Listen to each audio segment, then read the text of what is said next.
वाह जी वाह। ओ भाई रियाज आज पट्ठे वड्डी जाना। हाँ जी की हाल है जी? अस्सलाम वालेकुम। शुक्र है अल्लाह दा, तुसीं सुनाओ की हाल है? इधर भी देखो जी, हाथ मिलाओ। जनाब। देर बाद आए तुसीं? बस यार मैं ना तेन पता कमा तो इदा ही वेल फिर घट ही टाइम लगता है। मैं कहा चल निकलिए खेतां खूतां। थोड़ा जिहा तुहाडा ख्याल आया सीगा। अच्छा अच्छा। ते मैं कहा यार को थोड़ा जिहा कलाम ही सुना दिओ सानू। ओ यार चलो कलाम ते कोई नहीं माशाल्लाह। तेनू याद ही कीता सीगा ते मैं कहा चलो यार यूसुफ भाई भी आ गए, चलो चलो कलाम सुना देने। वो कलाम अपने माशाल्लाह इलाके दे आ, सांगले दे साहिल साहब आ ते माशाल्लाह उन्हां दा लिखिया होया कलाम मैं फिर तुहानू सुनाउणा है। ठीक हो गया। ते वो बहुत सोहना कलाम लिखते हैं, बहुत उन्होंने दी माशाल्लाह 8 किताबां आईयां। उन्होंने मैं कलाम एक सुनाना तुहानू। मेहरबानी जनाब।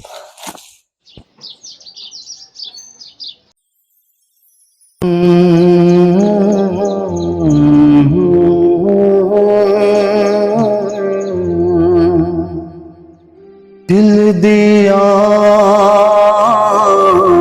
सना देना जे ते क्यों मल बैठे परदेस।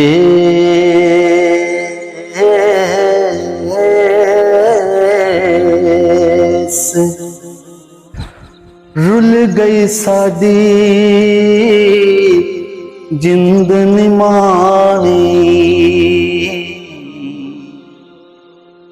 ओए छड़ दे यार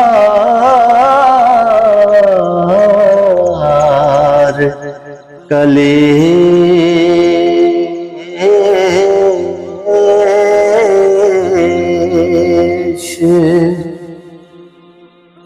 किवें दस मैं लब्बां तैनू,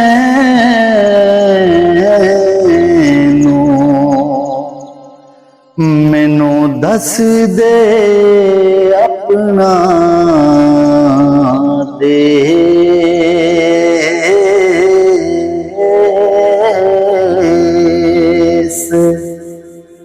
आ तू सजना मुड़ वतना नू, तेनू डीकां यार हमेश।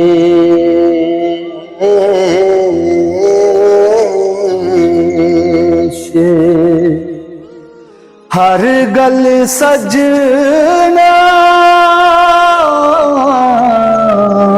सर मथे तेरी,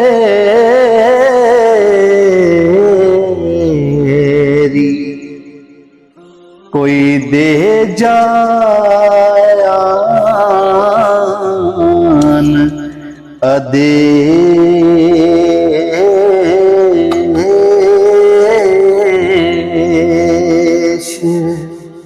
जे ना आया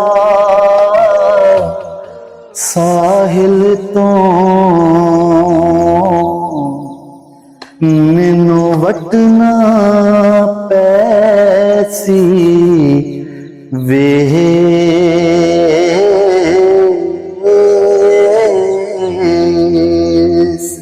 मैनू वटना पैसी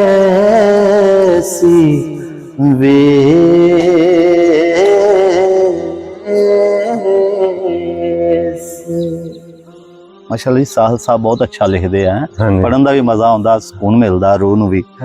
परदेसियां दे वास्ते उन्हें बहुत सोहना एक कलाम लिखिया परदेसियां वास्ते। अल्लाह सब परदेसियां भरावां नूं अपने हिफ्ज़ो ईमान च रखे रब, क्योंकि वो अपने बच्चों नूं अपने परिवार नूं छड्ड के परदेस च जांदे आ ते अल्लाह उन्हां नूं अपने हिफ्ज़ो ईमान च रखे। खैर के घरां नूं आउण रिज़्क कमाउंदे बच्चों वास्ते अल्लाह उन्हां नूं ज़्यादा दे।